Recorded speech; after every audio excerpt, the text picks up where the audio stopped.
حضرت آدم علیہ السلام نے 960 برس کی زندگی پائی، جبکہ آدم کی زندگی 1000 سال کی تھی۔ جب آدم علیہ السلام جنت میں تھے تو اللہ نے حضرت آدم علیہ السلام کو ان کی تمام اولاد جن کو نبوت ملنی تھی، ان کی شخصیت اور ان کی عمر حضرت آدم کے نزدیک واضح کر دی۔ آپ نے جب حضرت داؤد علیہ السلام کی عمر کو 60 سال تک دیکھا تو اللہ سے کہنے لگے، اے اللہ، میری عمر کے 40 سال میرے پوتے داؤد کو دے دے، تو یوں آپ کی دعا قبول ہو گئی۔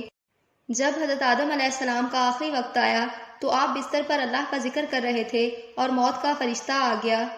جیسے ہی بی بی حوا نے موت کا فرشتہ دیکھا تو کہنے لگی کہ میں انہیں اپنے سے جدا نہیں کروں گی۔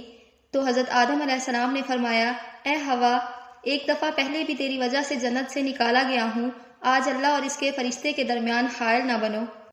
تو آدم علیہ السلام کی روح قبض کی گئی، آپ کو غسل فرشتوں نے دیا اور جنت کی خوشبو آپ کو لگائی گئی۔ پھر آپ کی نماز جنازہ فرشتوں نے حضرت جبریل علیہ السلام کے پیچھے ادا کی اور زمین کھود کر آپ کی تدفین کی گئی۔ تمام انسانوں کے نزدیک اللہ کا حکم نافذ کیا، جب بھی کسی کا انتقال ہو اس کی ایسے ہی تدفین کرنا۔ آج بھی اہل ایمان اپنے بزرگوں کی تدفین کر کے فرشتوں کی سنت پر عمل کرتے ہیں۔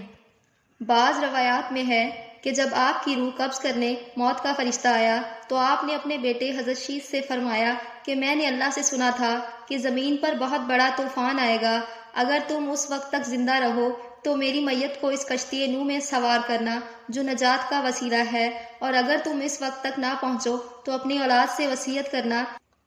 کہ میرے جسم کو کشتی نوح میں سوار کرے۔ تاریخ میں لکھا ہے کہ جب طوفان نوح آیا تو حضرت نوح علیہ السلام نے حضرت آدم اور بی بی حوا کے جسم کو اپنی کشتی میں سوار کیا اور بیت المقدس یا عراق میں اس جگہ ان کی تدفین کی جہاں انہوں نے اپنی قبر بنائی، اور درمیان میں ایک قبر کھود کر اپنی تحریر اس پر چھوڑ دی۔ جب حضرت علی نے شہادت پائی تو انہوں نے وصیت کی کہ میرے جنازے کو اونٹ پر رکھ کر